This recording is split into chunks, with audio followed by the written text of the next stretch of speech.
welcome back to my channel. If you're new here, my name's Maria, and today's video is going to be my July reading wrap-up. So I'm going to go through all of the books that I read in July, give you my thoughts and feelings, my ratings, how I felt about them, how much I enjoyed them, all those good things. So without further ado, let's just get into the wrap-up. So in July, I actually managed to read 15 books. So a lot of that had to do with me kind of speed reading through a lot of romantasy at the start of the month. And also I did just recently do a TBR takedown video. So if you do want to see some in-depth thoughts about some of the books that I'm going to mention, you can just hop over there and see that. But yeah, basically around this time last week, I had about 5 books on my TBR and I had 5 days left. So I tried to cram as much of those in at the end as well. So usually I read around 9 to 11 books a month. So 15 is kind of on the higher end for me. But yeah, actually really proud with how much I got read, considering I had a few trips and a few busy weekends and things like that. So yeah, the first book that I finished at the start of the month was A Queen This Fierce and Deadly by Sassia Stark. Now, this is the end of a series, so this is the end of her Kingdom of Lies book series, and I honestly really loved the conclusion to this one. This is one of those series that I picked up completely on a whim, not really sure what to expect. I'd seen a few people talking about it on bookstagram, and I believe it's going around Book Talk as well, and I'm just so glad I picked it up on that whim because it was a really good romantasy. I think there was a really good kind of balance between the romance and the fantasy. I would say that the romance is at the forefront of this, but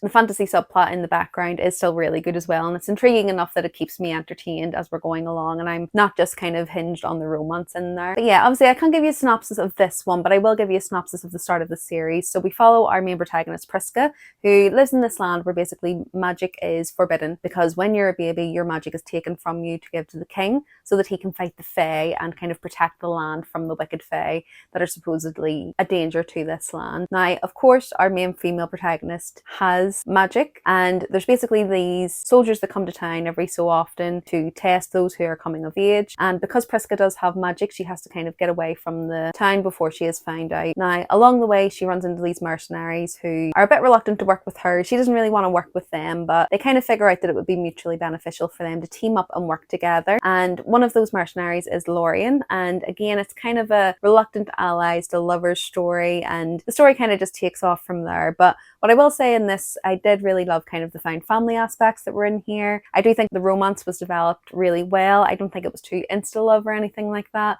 There was kind of reasons for why there was like instant attraction, but yeah, I do think that the romance was done quite well. And then in this last book, we did get kind of an expansion on some of the romances between some of the side characters, so really enjoyed that. I'd say all in all, if you're a romantasy fanatic, a bit like myself, this is definitely a series that I would say to pick up. So the first book is A Court That's Cruel and Lovely, and as I say, this is the last book in the series, which I finished at the start of the month. So this one, I think I landed on 4.5 stars, so really enjoyed it. Again, it's probably not one of my top favorites, but if you like romantasy, definitely check this one out.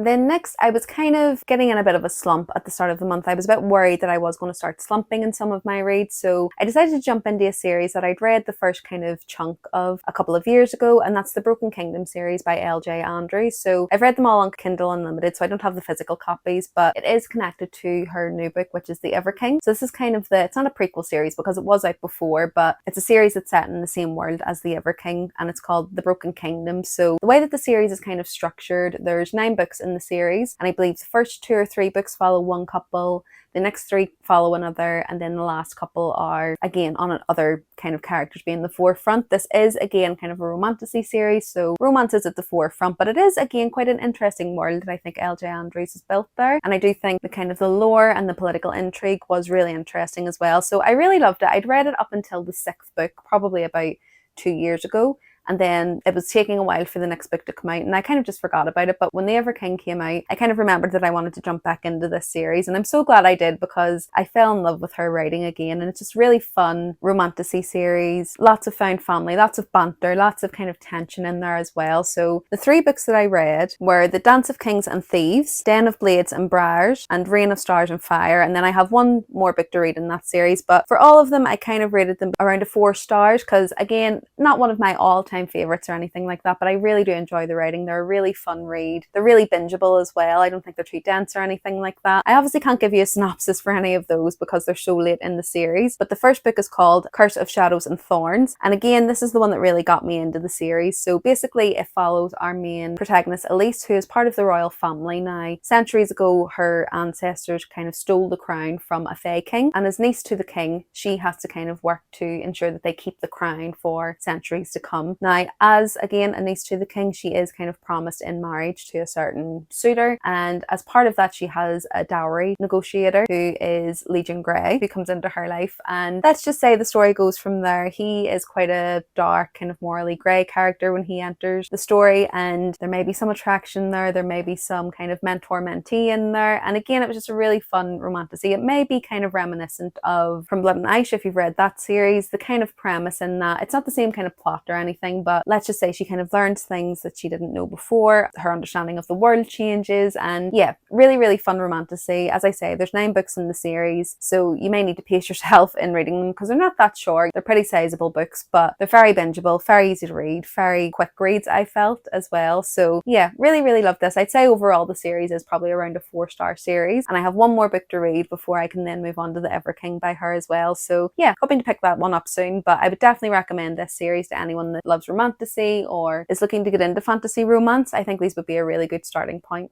The next one is my first 5-star of the month, and that's The 7-Year Slip by Ashley Poston. So last month I read a novel love story by her, and I was a bit worried that I wasn't going to love this one because it was kind of mid for me. You know, it wasn't terrible, but it definitely didn't sit as highly as The Dead Romantics from this author did. So I was a little bit apprehensive going into this one. I'd had it on my TBR for quite some time because everyone had kind of said they absolutely loved it, and I'm glad to say that I really loved it as well. Ended up giving it 5 stars, and it basically follows our main protagonist Lemon, who has just come out of a relationship. She had the worst day of her life a few months ago, and she's just trying to keep herself upbeat, keep herself busy. She works in publishing, and she's basically just trying to keep herself busy with work and having no distractions. That is until one day she walks into her aunt's house. So her aunt has sadly passed away and has left her this apartment, and she walks into the apartment to find a man there, but the only problem is he's 7 years in the past. So we do get a little bit of perspective in this one from kind of her aunt's point of view and kind of why the apartment is this way, and I just thought this was really well done because of the premise of it. Obviously she meets this man 7 years in the past. You're kind of thinking, how is this going to resolve itself? How are they going to, you know, align? I definitely recommend this one if you're looking for a romance that has a bit more depth to it, maybe a bit more flowery writing, a bit more kind of philosophical prose in there as well. I do enjoy that when I'm reading a romance, when it kind of makes you think about things and maybe think about your own life and kind of your own relationships and things like that. But yeah, as I say, it was the first 5-star of the month, so highly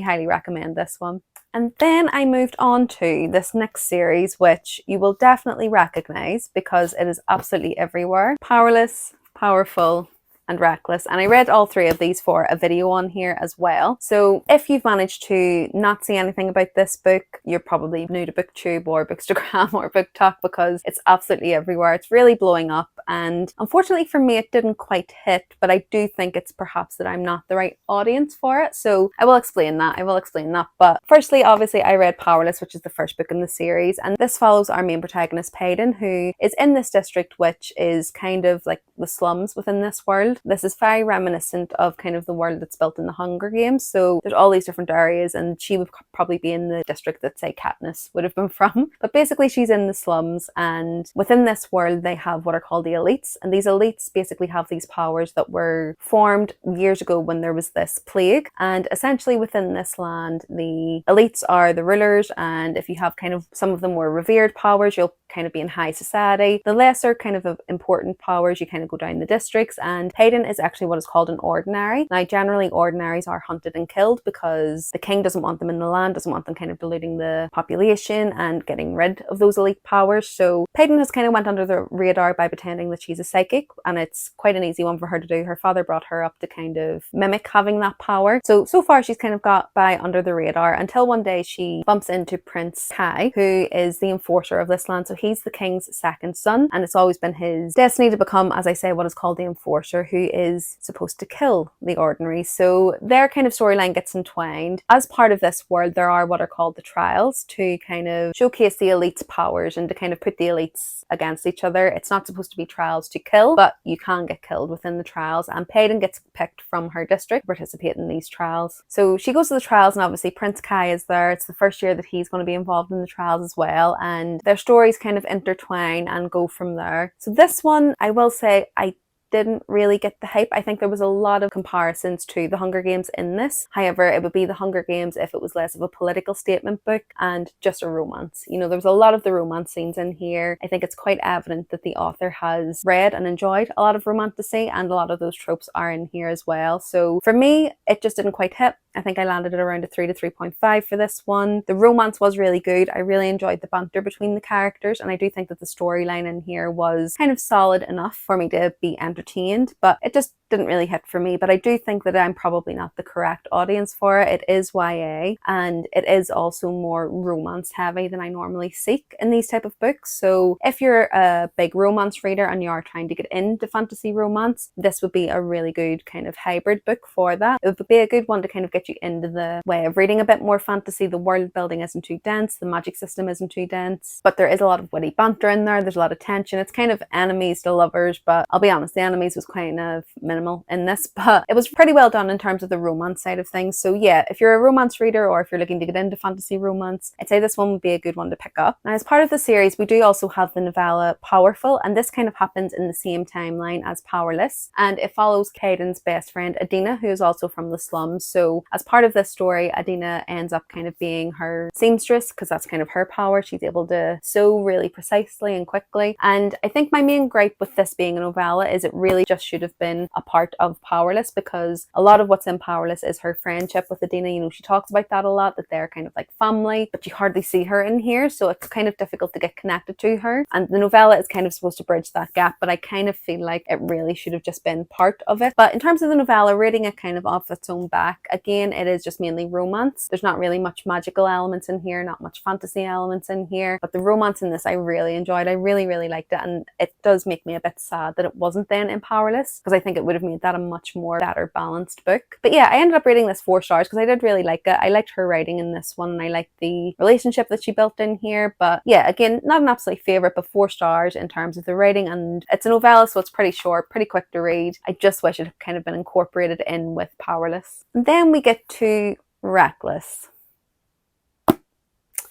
And this one was not good. I didn't like this one at all, and I think I landed on a 3 star for it because it's not really bad writing. I mean, it's not the worst writing I've ever read. In terms of the romance side of it, yeah, okay, it was pretty good, but for this one I would say it was just extremely repetitive. You know, there was a lot of scenes kind of recycled but in a different font. There was absolutely no fantasy element in this. So again, if you're a romance reader, you'll probably still like this. You'll probably have less of a critique on it, but for this to be a fantasy romance, there was literally no fantasy in here. It was kind of the same scene recycled over and over again, and then the ending kind of had a plot twist, and other than the kind of the last maybe 5%, there wasn't really much plot in here at all. But I think if you love the relationship between the two in the first book, you'll probably really enjoy this. It's a bit more of a, it's like if you got a novella for your favourite couple in another fantasy romance, this is kind of what this felt like. It kind of felt like, because it was just kind of scenes of them being together and talking and kind of going back and forward with each other, there was no real plot around it. But yeah, it wasn't terrible writing or anything like that. I just think that even though it's kind of what she's called a filler book, there could have been a lot more plot progression than what was done in this.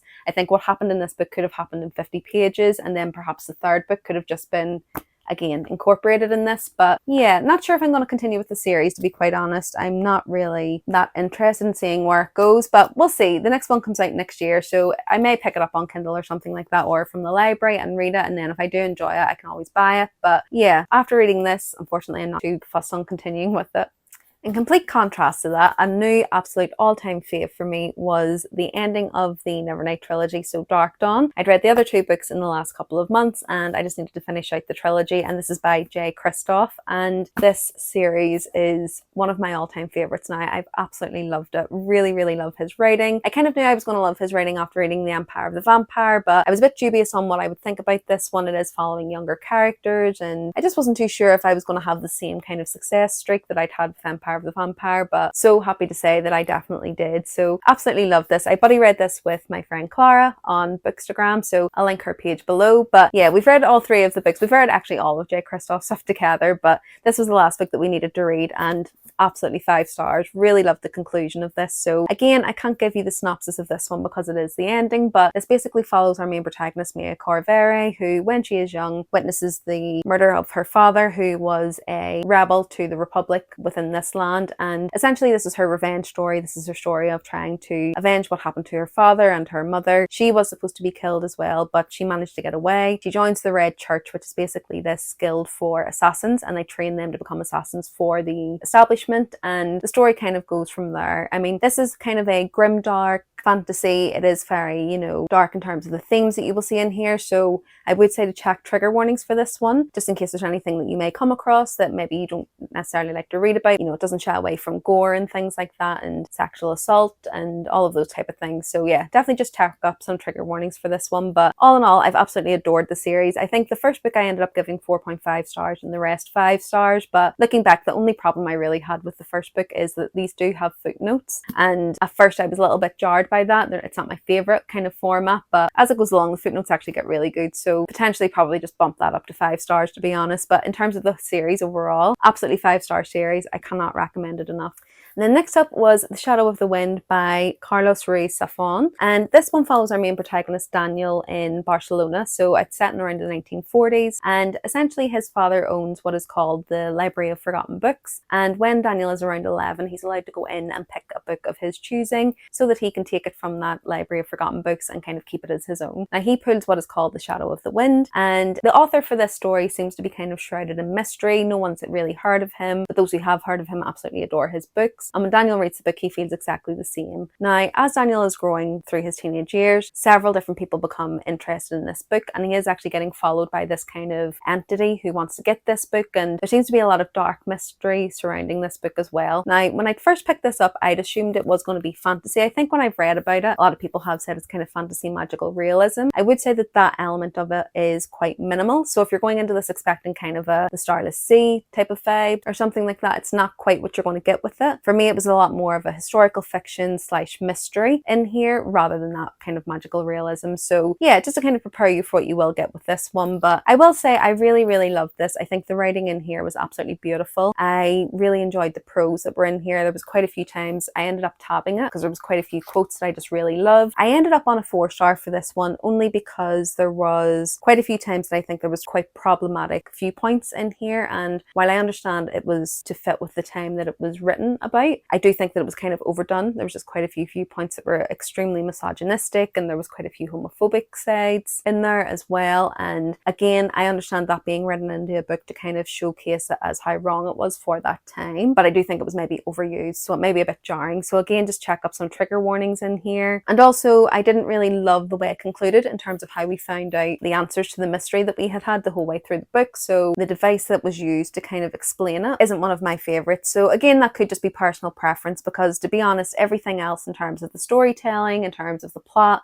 in terms of the writing style, I absolutely loved and would have been 5 stars apart from those little things. So yeah, ended up on 4-star for this one. It's one I've had on my TBR for quite some time, so really glad I managed to get to it this month.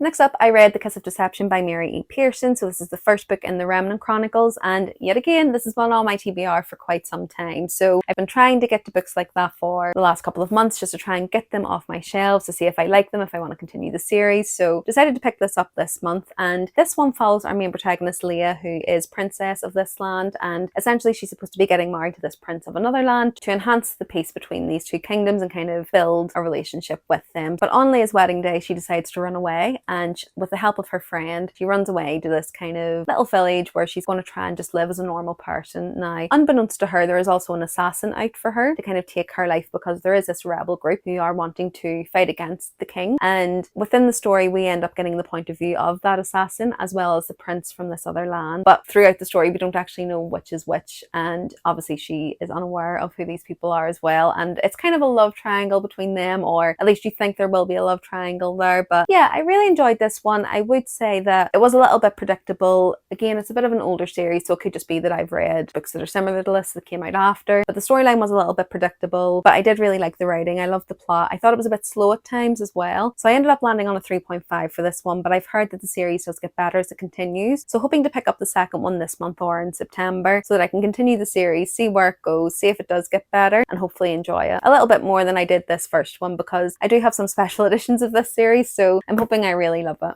And then all of the next books were in my kind of TBR takedown video, so if you do want to know some more of my kind of in-depth thoughts on those, you can just go and check that out as well. So the first one was The Curse of Saints by Kate Dramas, and this one follows our main protagonist Aya, who is basically a spy master for the Queen. And within this land, the powers are kind of affinities to air, wind, all of that type of thing, but there's also powers for persuasion and for manipulation and things like that. So in terms of the world building and the storytelling in here, I don't think it was too dense. I did really enjoy the writing style, and I think this was a true enemies to lovers. But basically, Aya is a spy master for the Queen. She ends up having to team up with the Queen's enforcer, who is Will, and there is a bit of a childhood battle with them, and they, again, as I say, are true enemies to lovers in this one. And along the way, they have to kind of go to this other land to help with a peace treaty, and they end up having to work together. So again, it's reluctant allies because of that enemy aspect, but really loved the tension in here, really loved the way that the romance progressed, and then also just in terms of the world building and the plot and the political side of things, it is quite intriguing. I do think that I would like to get a bit more in depth with that in the next book. There was a little bit of info dumping in this one, but I do have the second book in my TBR for August, so I will be picking that up, and it's The Curse of Sins. But yeah, landed on a 4-star for this one. Did really enjoy it, enjoyed the relationship. Think it was a little bit slow at times and would have liked the pace to be a little bit quicker. But yeah, other than that, really enjoyed it. If you do like romantasy, again, I think this would be a good one to pick up. And if you're kind of trying to branch into that kind of more fantasy side, I do think this has enough in there to kind of keep you entertained as well. So yeah,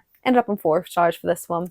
So next up was Howl's Moving Castle, and this one I really enjoyed it. I wasn't too sure if I was going to because it's middle grade, but I didn't really feel that while I was reading it. I felt like it was still a really well developed story. I didn't feel like it was kind of written for young readers. I still think you could enjoy this at any age, but basically it follows our main character, Sophie, who at the start of the story she's lost her father. She does have a stepmother and 2 sisters, and to kind of keep afloat, her stepmother sends her 2 sisters off to get an apprenticeship elsewhere to get more money into the house, and she stays with her stepmother to work in the hat business that they have. Now one day the Witch of the Waste comes in and she's looking for a hat, and Sophie doesn't quite deliver what she's looking for. The witch puts a curse on her to make her look old and ugly, and in order to get that curse removed, she ends up having to find Howl and his moving castle. Now the story kind of goes from there. I don't want to say too much more and give anything away, but I just thought this was a really whimsical story, very fairy tale-esque. I thought it was quite humorous at a lot of times, and I listened to the audiobook for this one, so it was only a couple of hours long. It's not too long at all, and I really liked the audiobook, so I definitely recommend that if you're looking to read this one. But yeah, I didn't expect to enjoy it as much as I did, as I say, because of the age range that it's written for, but ended up rating this one a 4.5 stars. Really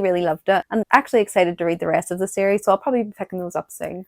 Next up, I continued the Boys of Tommen series, so I read Binding 13 last month and decided to pick up Keeping 13 this month, and again, I wasn't too sure what to feel about this one going in. I think Binding 13, I did really enjoy it. There were so many elements of it that I really enjoyed, but there were just a few gripes that I had in terms of some of the stories that were explored and some of the themes that were in there that I just felt like weren't delved into appropriately. But other than that, I did really enjoy the story. I loved the characters, loved kind of the storyline that we were following, so decided to pick this up, and I'm so glad I did, because again, this one was around a 4.5 for me. I really loved kind of the character development in this one, loved how the story kind of concluded for Johnny and Shannon. So there is, I think, going to be 6 books in this series, and each duet kind of follows a different couple. So the first 2 are surrounding Johnny and Shannon. So Shannon has quite a abusive home life. You know, she was bullied in her old school, but in the first book when she goes to Tommen College, she ends up meeting Johnny, who is kind of the star rugby player there. Now this book is kind of marketed as a sports romance, but I would say it is much more than that. I'd say it's kind of a coming of age story. It's a story about friendships, sacrifice, dedication, grief, trauma. All of those things are in there. There are quite a few dark themes in here, so obviously it centers around abuse of Shannon's father to her. There's also sexual violence in there, so again, just check out some trigger warnings for this one before you delve into it, because there may be a few things that you're maybe a little bit uncomfortable with. It wasn't a comfortable read. At times I wasn't enjoying the read, but I do appreciate the story that was told through this. I would say that there's quite a good balance balance in terms of the hardships in here and the trauma in here, with the comic relief with some of the side characters and even with the characters themselves. I've actually really fallen in love with the characters in these books. It's written from around like the mid 2000s, so I think like 2006 or something like that, and it just really makes me reminisce about being that age, because I was around that age at that time. So I'm guessing Chloe Walsh might be around my age, I'm not too sure, but it's written from about that time, so it was very nostalgic for me. I could kind of connect with the characters really well because of that. It's set in Ireland, so it's set in Cork, so again, it was very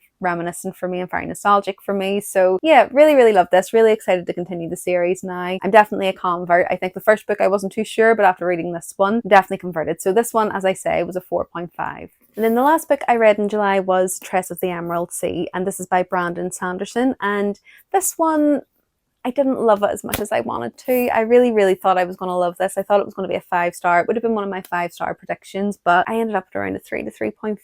I think this one, so we follow Tress, who is in this world that kind of has the sea all around them, but the sea isn't filled with water. It's kind of filled with spores, and those spores can be quite dangerous if they come in contact with liquid. So if you get one in your mouth or in your eye, basically you can get fangs kind of exploding within your head. So they're very dangerous. So that's kind of the environment that she's living in. And at the start of the book, she's kind of described as ordinary, you know, nothing extraordinary or anything like that. Just a normal girl. She likes to collect cups, and that's kind of the picture that's painted of her. And she has this friend called Charlie, who is actually the Duke's son. You can kind of see there's a little bit of a romance blossoming with them, but Charlie is actually sent off to find a bride, and he ends up being lost in this other land, essentially, where the Duke brings back this other kind of replacement heir. And because of that, Tress decides that she's going to embark on a voyage to try and find Charlie and save him and bring him back. Now, this one, I believe the intention is for it to be quite a cozy fantasy. It's quite whimsical. It's very fairy tale-esque. I think the inspiration for it was very much The Princess Bride, and I do think it delivered on that, but I do think that there were quite a lot of points in this where the story was very slow, the pacing was very slow. I found myself not really being interested in it at some points, and I think it just didn't really give me what I thought I was going to get from it. But